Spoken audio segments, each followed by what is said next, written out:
Hello again, my name is Gerhard Ochsenfeld and here I am with my additional video about the Samyang 16mm. You can't see? Well, come a bit closer to the screen. Wah! Sorry, I'll try again. My additional video about the Samyang 16mm f2.0. In my first video about this lens, you had seen that it comes up to highest expectations. Now I want to show you how good this lens is depending on the aperture used. You know this photography from my first video about this lens. Concerning the center and while knowing the Samyang 10mm f2.8, I am not very surprised to find the lens at its best sharpness when only closing the aperture for a half stop. I am surprised to find a low hint of weakness beginning at an aperture of 5.6. So I had to have a look at the aperture of f4.8. Maybe I'm dreaming or maybe I'm dazed, but I find the f4.8 still at top level. No doubt the lens is still very good at f6.7. I'm not surprised to find the first lack of sharpness unquestionable beginning with an f8. Let's see the corner left side at the top. The weakness at an aperture of f2.0 is clearly visible but low. At f2.8 still visible but very low. If there is a geometrical subject, example given architecture, that might be unpleasant. Mostly this weakness at open aperture is out of any relevance. The details of 100% of the right corner top concern with these results. Supposing the camera is reliable in its control of exposure times, you can see a decreasing tendency of less brightness at open apertures. Maybe there is still a hint of dimming at f4. All this in the center as well as in the corners. So I am very pleased to find the Samyang 16mm f2.0 completely free of vignetting. In my opinion, the dimming of open apertures is out of relevance. However, to complete the picture, I want to point at this as well as at the lightly changing colors when using open apertures. The lightly warmer color at open aperture is an interesting phenomenon, creeping out gradually with a very little rest at f4. That takes a little time in post-production, if necessary. I made another string of exposures to test the lens at long distances of some hundreds of meters up to 2 kilometers. It is not a great landscape photography. Furthermore, you wonder about the bush in the middle of the screen? The bush simply covers an ugly house. I find greatest sharpness at apertures of f3.4, f4.0 and f4.8. f2.8 as well as f5.6 and f6.7 are still very good. Finding f2.4 better than f8 is remarkable. Even finding f2.0 better than f8 did surprise me. Apertures of f9.5 up to f22 should be used as a reserve, from usable up to nothing but first aid or last chance. You know this photography from my first video about the Samyang 16mm f2.0. This as well. The first taken with an aperture of f11, second with f6.7. They are both good if you need to show those pictures at a little size. This, however, is really best if you present on a big screen or print in a bigger size. It is best because of those fascinating details in the foreground, and it is best because of those discreet and excellent reflections from the aperture blades and because of those rays from the sun as if they were woven by a little spider. Details like these are why just this exposure is a delicacy for the eyes. I need to present this in oversize. Now let me present you another bonus.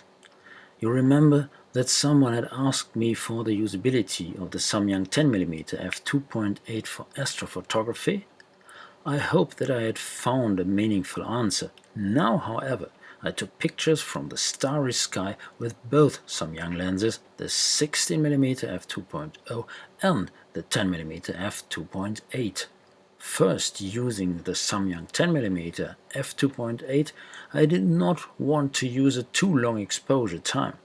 If you take a longer focal length, example given only 85 mm, the equivalent of 135 mm at full frame, you find the Earth moving rapidly, so I limit it to 5 seconds. At the same time I choose an f4.0 to avoid from the lightly weakness at open aperture.